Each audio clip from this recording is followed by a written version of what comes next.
अजित पवार जिवंत आहेत. सोशल मीडियावर चर्चांना उधाण.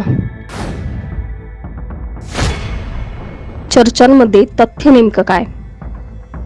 राज्याचे उपमुख्यमंत्री अजित पवार यांच्या निधनानंतर राज्यातल्या राजकारणाचं चित्र बदललेलं पाहायला मिळतंय. त्याचसोबत कार्यकर्ते आणि जनतेच्या मनात अजितदादांच्या मृत्यूबाबत अनेक शंका निर्माण झाल्या आहेत. या शंका लक्षात घेता अजितदादा जिवंत आहेत आणि ते परत येतील अशा चर्चा सध्या सोशल मीडियावर रंगताना पाहायला मिळत आहेत. मग खरंच अजितदादा जिवंत आहेत का? या चर्चेत काही सत्य आहे का? हे सर्व आपण या व्हिडिओच्या माध्यमातून जाणून घेणार आहोत. त्यासाठी हा व्हिडिओ शेवटपर्यंत पाहत राहा आणि टाइम्स नाऊ मराठीला लाईक, फॉलो आणि सबस्क्राईब करा. 28 जानेवारीला सकाळी साधारण 9 वाजण्याच्या दरम्यान उपमुख्यमंत्री अजित पवार यांच्या विमानाचा अपघात झाला. या अपघातात अजित पवार यांच्यासह विमानातील इतर 4 जणांचा जागीच मृत्यू झाला. या विमान अपघाताला 3-4 दिवस उलटताच अनेक चर्चांना उधाण यायला लागलं. अजित पवारांचा हा अपघात घातपात तर नाही ना, अशा शंका उपस्थित होऊ लागल्या. या अपघातानंतर अनेक प्रश्न राष्ट्रवादीतल्याच अनेक नेत्यांनी उपस्थित केले. अजितदादांच्या अपघाताबाबत दररोज नवीन माहिती समोर येते. अनेक नेते, पदाधिकारी आणि सामान्य लोकांकडून संशय व्यक्त होतोय. यात आणखी एक शक्यता व्यक्त होते, ती म्हणजे अजितदादा जिवंत आहेत याची. अजित पवार जिवंत आहेत अशा चर्चा सध्या रंगताना पाहायला मिळतात. ज्या दिवशी अजित पवार यांचा अपघात झाला त्यावेळी अपघातानंतर काही वेळातच DGCAने अपघातात 6 लोक मृत्युमुखी पडले अशी माहिती दिली. पण नंतर या अपघातात फक्त 5 जणांचेच मृतदेह आढळल्याचं समोर आलं. याच वेळी विमान कोसळताना विमानातून कुणीतरी बाहेर उडी मारण्याचा प्रयत्न करत होतं असं मला सांगण्यात आलं, असा दावा आमदार अमोल मिटकरींनी केलाय. अमोल मिटकरी म्हणाले, ज्या दिवशी अपघात झाला त्या दिवशी संध्याकाळी मी घटनास्थळी पोहोचलो.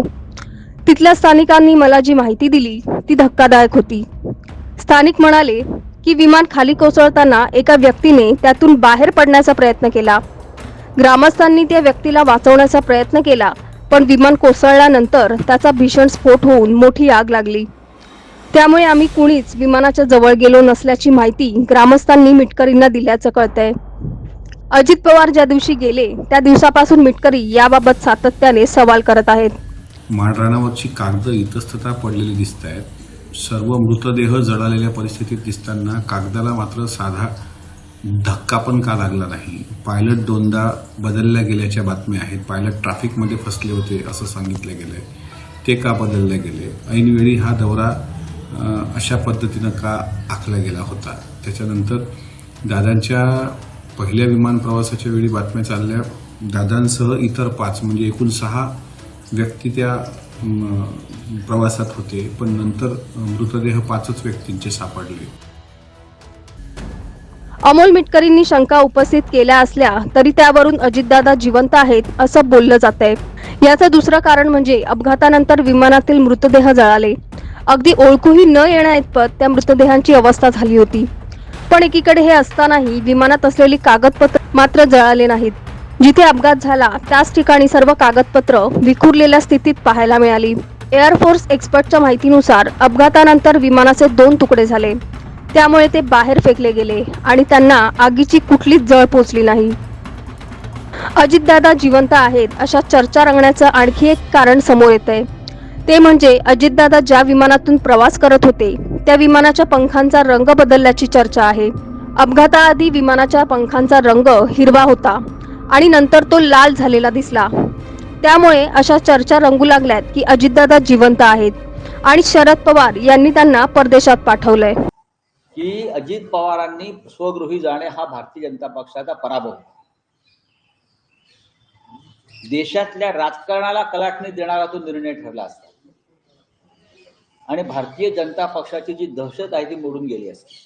अजित पवार मागे फिरले असते. तर नंबर 1, अजित पवार जे वारंवार सांगत होते माझ्याकडे भारतीय जनता पक्षाच्या घोटाळ्याची फाईल आहे आणि मी उघड करेन, हे त्यांनी 15 जानेवारीला सांगितलं. हे त्यांनी 15 जानेवारीला सांगितलं आणि पुढल्या 10 दिवसामध्ये त्यांच्या विमानाचा अपघात होऊन त्यांचा मृत्यू झालेला आहे. हे रहस्यमय. मला जस्टिस लोहियाची आठवण. खासदार संजय राऊत यांच्या विधानानुसार अजितदादांकडे भाजपच्या भ्रष्टाचाराची फाईल होती. अपघाताच्या 15 दिवस आधी अजित पवार यांनी ही फाईल बाहेर काढण्याचं विधान केलं होतं. त्यामुळे अजितदादांच्या जीवाला धोका होता. हाच धोका ओळखून काका शरद पवारांनी अजितदादांना परदेशात पाठवलं, अशी राजकीय खेळी केल्याची शंका संजय राऊतांनी उपस्थित केली आहे.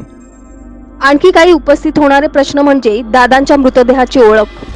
घटनास्थळी दादांच्या मृतदेहाची ओळख घातातल्या घड्याळावरून झाल्याचं बोललं गेलं. काही दिवसांनंतर पोलिसांच्या माहितीनुसार दादांची ओळख घड्याळावरून नाही तर त्यांच्या कुर्त्याच्या कापडावरून झाल्याचं सांगण्यात आलं. त्यामुळे अजितदादांच्या मृतदेहाबाबत काही प्रश्न उपस्थित होत आहेत. ते म्हणजे मृतदेहाची DNA टेस्ट का झाली नाही. अपघातानंतर फक्त अजितदादांचा मृतदेह दाखवण्यात आला, पण इतर चौघांचे मृतदेह का दाखवले नाहीत. इतकंच नाही तर अजितदादांचा मृतदेह इतका फुगला का होता, असे सवाल उपस्थित होत आहेत. अजित पवार यांच्या विमान अपघाताचा तपास सध्या CID कडे सोपवण्यात आलाय. यात अजितदादांच्या दौऱ्याचं नियोजन, त्यांच्या विमानाचा मार्ग आणि वेळ, दौऱ्याआधी अजितदादांचं कोणाशी काही बोलणं झालं होतं का, याचा कसून तपास केला जातोय. अजितदादांच्या विमानाचा बारामतीत झालेला अपघात हा फक्त तांत्रिक बिघाड आहे की यामागे कुठलं षडयंत्र आहे, याचा तपास केला जातोय. विमान अपघात, नेत्यांनी उपस्थित केलेले सवाल, सोशल मीडियावरच्या व्हिडिओवरून तर्क लढवले जात आहेत. पण दादा जिवंत असण्याबाबत कुठलाही ठोस पुरावा अजून हाती लागलेला नाही, ज्यावरून असं म्हणता येईल की दादा जिवंत आहेत आणि ते परत येतील. जोपर्यंत ब्लॅक बॉक्स मधली माहिती समोर येत नाही तोपर्यंत या चर्चा सुरूच राहणार. तुम्हाला या सगळ्या चर्चांबाबत नेमकं काय वाटतं? तुमचं मत आम्हाला खाली कमेंट करून नक्की सांगा आणि चॅनलला सबस्क्राईब करा.